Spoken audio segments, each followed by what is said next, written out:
요즘에는 모든 일들이 대부분 다 온라인으로 가능한 시대를 살아가고 있습니다. 제 기억으로도 한 30년 전만 하더라도 추석 때 고향에 내려가려고 하면 그 고속버스 터미널이나 기차역에 가서 현장에서 이게 줄을 서서 표를 구했던 경험이 있습니다. 물건을 사기 위해서도 직접 시장이나 백화점을 가서 눈으로 보고 고르고, 또 옷을 사려고 해도 그 가게 상점에 가서 옷을 입어보고 컬러도 확인하고 그렇게 해서 옷을 샀었습니다. 그런데 요즘에는 이 모든 것들이 온라인으로 가능한 시대를 살아가고 있습니다. 현장에 직접 가지 않아도 쇼핑을 할 수 있고, 또 각종 티켓도 예매할 수 있습니다. 심지어 그 매장에 가지 않아도 온라인으로 자동차를 살 수 있고, 또 집을 살 때도 그 집을 가보지도 않고도 온라인으로 이 사진이나 영상을 보고서도 타주에 있는 사람들이 집을 사기도 합니다.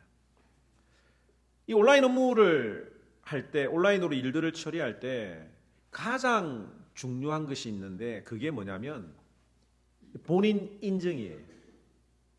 이 물건을 사는 사람이, 이 차를 사는 사람이 그 사람이 맞는지에 대한 인증을 반드시 합니다.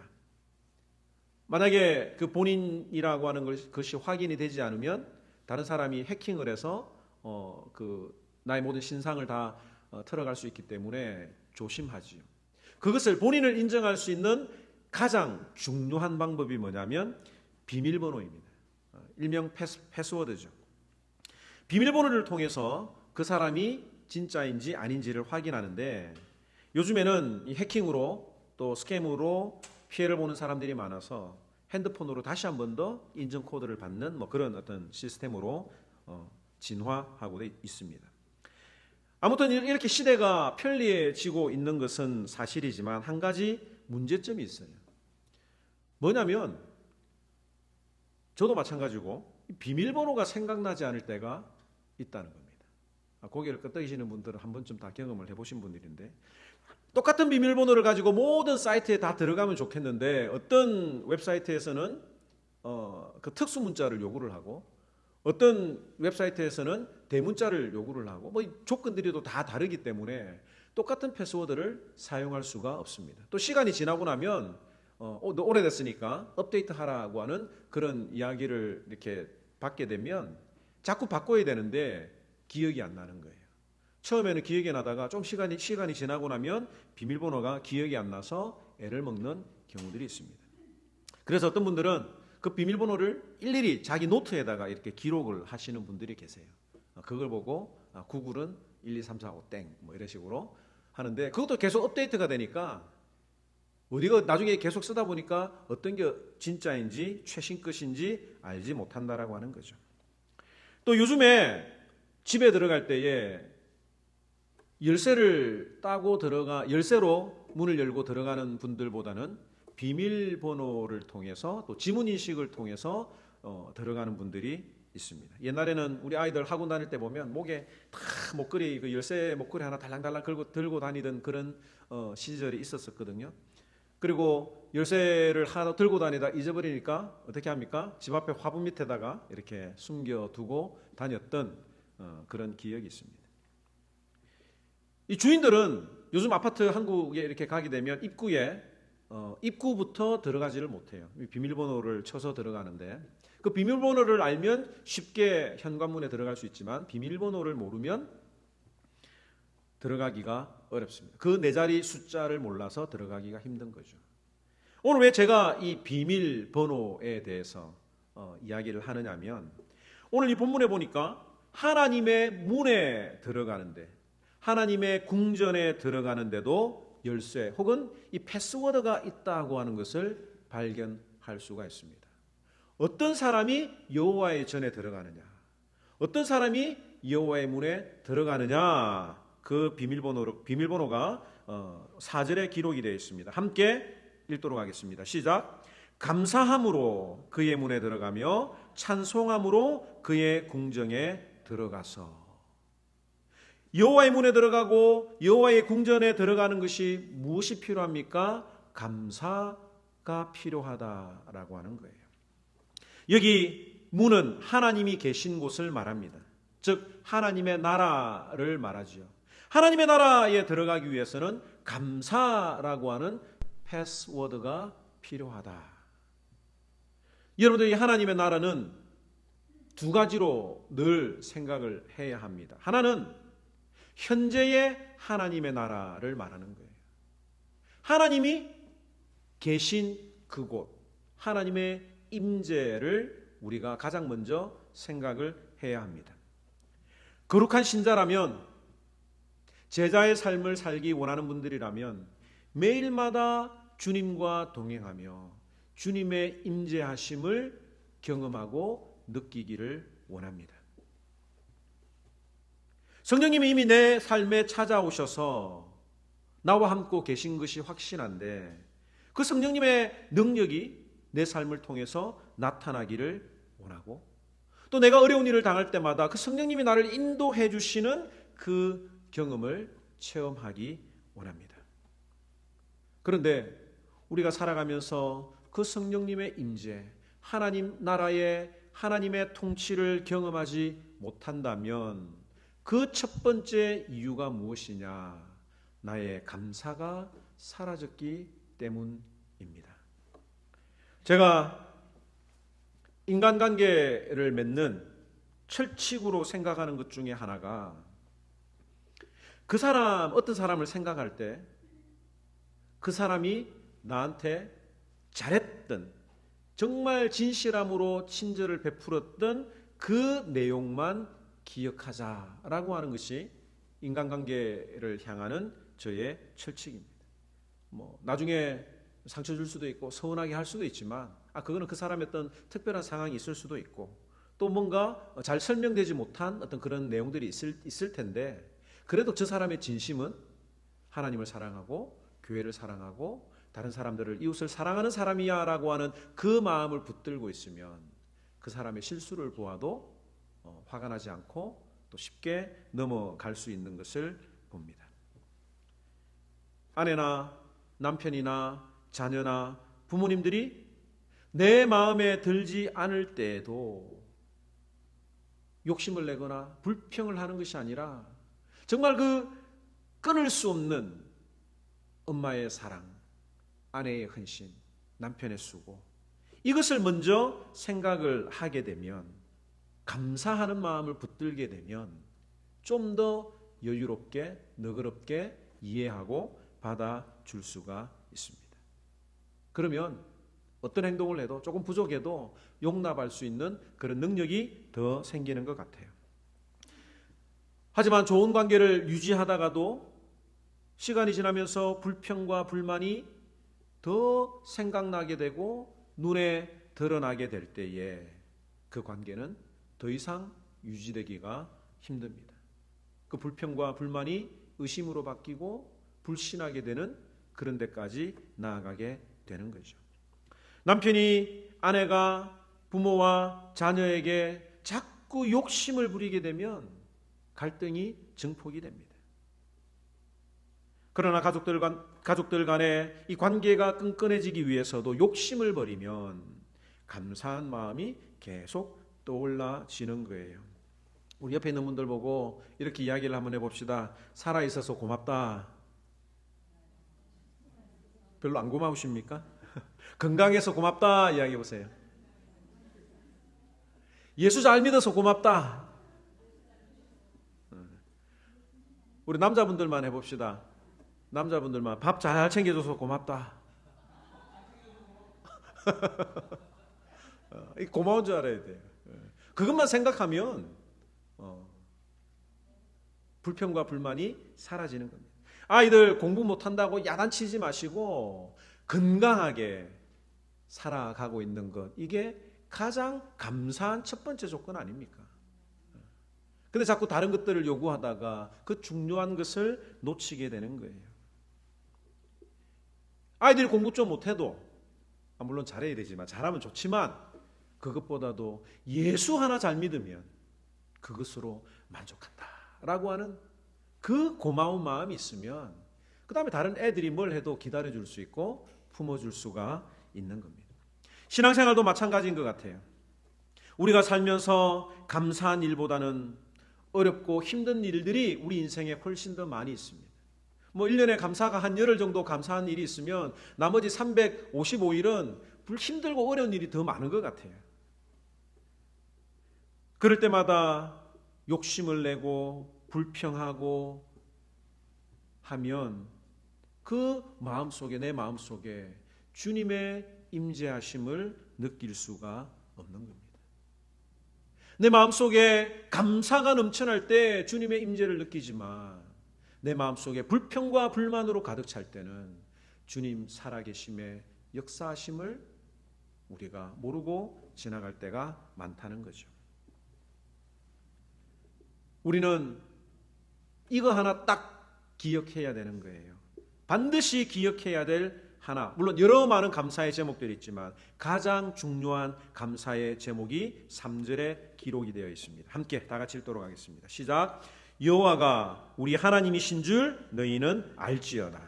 그는 우리를 지으시니요 우리는 그의 것이니 그의 백성이요 그의 기르시는 양이로다. 너희는 알지어다. 기억해라고 하는 말이에요. 무엇을 기억해야 합니까? 하나님이 나를 지으시고 하나님이 나를 자신의 것이라고 불러주시고 나를 영원히 기르시고 인도하시고 책임지는 분이심을 매일매일마다 기억하고 그것에 감사해야 한다는 말입니다. 이것이 신자들의 기본이 되어야 되고 삶의 중심이 되어야 된다는 말입니다. 여러분들이 주일날 예배하러 오는 이유가 무엇입니까? 다른 이유가 아니에요. 예배하러 안 오면 벌 받을 것 같고 뭔가 이렇게 무서운 어떤 그런 느낌이 아니라 예수님이 나를 위하여 십자가에 못 박혀 돌아가시고 나를 구원해 주셨다라고 하는 그 감사 때문에 주님 앞에 나오는 겁니다. 우리가 주님을 사랑하고 제자의 삶을 따라가려고 하는 이유가 무엇입니까? 어렵고 힘든 그 십자가의 길을 목사가 되고 장로가 되고 권사가 되고 선교사가 되고 앞장서서 주의 일을 하는 이유가 무엇입니까? 십자가의 은혜 앞에 감사하기 때문에 그 감사가 나를 이끌어 가는 거예요. 그 이유가 아니라면 사람들이 인정해 주지 못하고 사람들이 한 소리 한다고 해도 내가 쉽게 낙심하고 넘어질 수밖에 없는 겁니다. 이 자리에 함께 예배하러 오신 여러분들은 이 십자가의 은혜에 대한 감사가 매일매일마다 충만하기를 풍성하기를 주님의 이름으로 축원합니다. 내가 잠시 잘못된 길을 걸어갈 수 있어요. 내가 탐욕을 따라서 걸어갈지라도 다시 십자가의 은혜로 돌아오는 역사가 있기를 바랍니다. 언제 그게 가능합니까? 십자가의 은혜. 아이들이 밉다가도 아프면 얼마나 그 아이가 건강했던 것에 대해서 감사합니까? 다른 거 필요 없잖아요. 아이들이 건강하고 행복하면 부모가 기뻐하는 일인데 자꾸 욕심을 내고 다른 것을 생각하기 때문에 그런 거예요. 마찬가지로 신자들도 때로는 예수님이 내 기도를 들어주시지 않으시고 때로는 내 마음대로 가는 길을 주님이 막으시는 것처럼 보여도 그래서 화가 나고 기도가 제대로 안 될 때라도 나를 구원해 주신 그 십자가의 은혜만 생각하면 내가 원점에서 다시 벌떡 일어설 수가 있는 것입니다. 이 감사를 영원히 잊지 않는 자는 언제든지 주님의 나라, 하나님의 나라, 하나님의 문으로 들어갈 수가 있는 것입니다. 이것이 하나님 나라에 들어갈 수 있는 패스워드입니다. 둘째로 이 여호와의 문, 여호와의 궁전, 하나님의 나라를 생각을 할 때에는 미래에 다가올 천국도 포함이 되는 겁니다. 우리가 인생의 마지막을 통과하여 천국에 이를 때에 그 신자들에게 남아있는 것이 무엇이겠습니까? 하나님, 내가 집을 5채나 가지고 있습니다. 내가 우리 자녀들에게 몇 밀리언을 내가 유산으로 남겨주고 왔습니다. 내가 사회에 많은 사람들에게 봉사하고 그들을 긍휼히 여겼습니다. 구제도 하고 선교도 했습니다.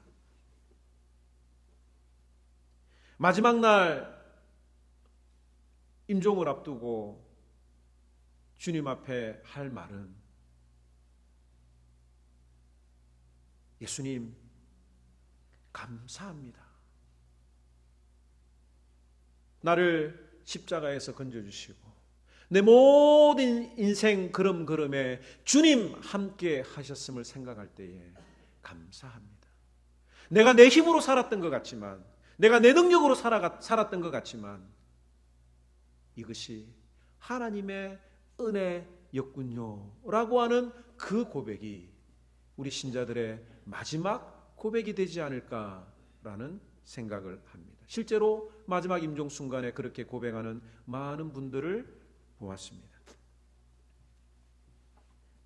굴곡이 많았던 나의 인생을 돌아볼 때에 내가 열심히 살았던 것, 내가 이루어 놓았던 모든 그 업적들이 남는 것이 아니라 오직 주의 은혜임을 믿고 감사하는 자가 영원한 천국에 들어갈 수가 있는 거예요. 그 마지막 감사를 한다는 것은 무엇입니까? 하나님이 나의 주인이고 내 인생의 모든 것들을 고백한다는 믿음의 반응이 바로 감사 아니겠습니까? 그렇다면 우리는 어떻게 감사할 수 있을까요? 1절에서 2절 말씀 함께 크게 읽도록 하겠습니다. 시작. 온 땅이여 여호와께 즐거운 찬송을 부를지어다. 기쁨으로 여호와를 섬기며 노래하면서 그의 앞에 나아갈지어다. 여기 즐거운 찬송을 부른다라고 나와 있는데 영어 성경을 보면 소리친다는 뜻이에요. 여러분들 뭐 콘서트나 이런 데 가면 소리 질러 뭐 이런 이야기 막 하잖아요. 이 소리를 지른다라고 하는 것은 입으로 시인을 하는 겁니다. 주는 그리스도시요 살아계신 하나님의 아들이십니다라고 입으로 시인하고 소리를 지르는 것이 바로 찬송을 부르는 겁니다. 또 여기에 여호와를 섬긴다라고 이야기를 하고 있는데 여기 섬긴다라고 하는 것은 영어 성경으로 보면 worship, 예배한다라고 하는 뜻입니다. 우리의 입술을 열어서 하나님을 고백하고 하나님께 예배함으로 하나님께 감사할 수가 있는 겁니다. 하나님을 창조주로 시인하는 것, 하나님을 찬양하고 예배하는 것이 하나님이 가장 기뻐하시는 감사의 제물입니다. 목회를 할 때 많은 분들을 보지만 어쨌든 주님 앞에 나와서 예배하는 자들을 볼 때에 하나님이 얼마나 이들을 기뻐하실까라는 마음으로 제가 여러분들을 바라보게 됩니다. 시편 50편 14절에서 15절 말씀 함께 읽도록 하겠습니다. 시작. 감사로 하나님께 제사를 드리며 지극히 높으신 자에게 너의 서원을 갚으며 환난 날에 나를 부르라. 내가 너를 건지리니 내가 나를 영화롭게 하리로다. 하나님을 찾는 자, 하나님 앞에 감사로 예배드리는 자가 하나님을 영화롭게 한다라고 이야기를 하고 있어요. 우리가 하나님 앞에 영광을 돌립니다. 하나님 앞에 영광 돌리기를 원합니다라고 하는 수많은 고백을 하지만 그 중에 가장 중요한 것이 감사로 하나님께 제사하는 것이다. 주일날 나와서 하나님 앞에 감사함으로 예배드리는 그 자가 하나님을 영화롭게 하는 것이다. 살면서 어렵고 힘든 일을 당할 때라도 주는 그리스도시요 살아계신 하나님의 아들이십니다. 날마다 고백하며 예배하는 삶을 살아가는 그 사람을 보시고 네가 나를 영화롭게 하구나 라고 하나님이 기뻐하신다는 거예요. 전도를 100명 했습니다. 건축은금을 10억을 드렸습니다. 귀한 일입니다. 그러나 성경에 나와 있는 이 메시지는 하나님 앞에 감사로 예배하는 자를 하나님이 기뻐하신다라고 하는 거예요. 22절에서 23절 말씀 함께 읽도록 하겠습니다. 시작. 하나님을 잊어버린 너희여 이제 이를 생각하라. 그렇지 않으면 내가 너희를 찢으리니 건질 자 없으리라. 감사로 제사를 드리는 자가 나를 영화롭게 하나니 그 행위를 옳게 하는 자에게 내가 하나님의 구원을 보이리라. 그 행위를 옳게 하는 자가 무엇입니까? 감사로 제사를 드리는 자. 그 자를 하나님이 영화롭게 하신다고 약속하셨습니다. 우리 시간 입을 열어 하나님을 찬양하기를 원합니다. 매 순간마다 감사의 노래를 통해서 여호와의 임재를 경험하며 하나님이 열어놓으신 하나님 나라에 들어가서 주님과 동행하며 거니는 기쁨을 누리시기를 바랍니다. 마음속에 불평이 일어날 때마다 불평의 싹을 잘라버려야 되는 거예요. 어떻게 잘라버릴 수 있습니까? 찬양해야 돼요. 불평이 날 때마다 하나님 앞에 찬양해야 돼요. 감사함으로 하나님 감사합니다. 주님 감사합니다. 넘어져서 무릎이 깨져도 주님 감사합니다. 이런 고백이 넘쳐날 때에 사탄이 틈을 비집고 들여오려고 하는 그 불평과 불만을 막을 수가 있는 겁니다. 여러분들 오병이어의 기적을 잘 아시지요? 예수님이 말씀을 전하시다가 시간이 많이 지났습니다. 여러분들도 알다시피 금강산도 식후경이라고 아무리 좋은 경치라도 아무리 훌륭한 설교라도 배가 고프면 짜증이 날 겁니다. 제가 여기서 한 3시간 설교를 하면 명설교를 해도 아마 배고파서 다음 주부터 교회 안 오는 분들이 있을지도 모르겠어요. 사람들이 광야에서 예수님의 설교를 듣다가 해가 뉘엿뉘엿 저물 때 사람들의 집중이 분산되었습니다. 그때 예수님은 이런 절박한 상황에서 하늘을 우러러 무엇 하셨습니까? 감사하셨습니다. 그리고 물고기 2마리와 떡 5개로 군중들에게 무리들에게 나누어 주었을 때에 그때 기적이 일어났던 거예요. 추수감사절날 가족들과 모여서 즐거운 시간을 가질 것입니다. 가질 때 이미 지난 일, 과거의 일을 가지고 잘잘못을 따지는 것은 지혜롭지 않은 길인 것 같아요. 이미 지난 일, 불만이 있어도 꾹 참고 격려하시기 바랍니다. 부모 눈에 넉넉하지 않고 고생하는 게 너무 안타까워서 한 소리 하는 것이 그 자녀들의 마음에 불편해질 수도 있습니다. 그저 건강하게 살아있음에 감사하고 존재 그 자체에 감사하고 무엇보다도 예수 잘 믿는 것에 만족한다면 그것이 얼마나 큰 축복이요 얼마나 풍성한 감사의 추수감사 날이 되겠습니까? 이런 감사가 넘쳐날 때에 우리의 개인과 가정과 교회가 더욱 풍성해지리라 생각합니다. 우리 모두 이런 감사가 추수감사절뿐만 아니라 매일매일의 삶에서 넘쳐나기를 주님의 이름으로 축원합니다.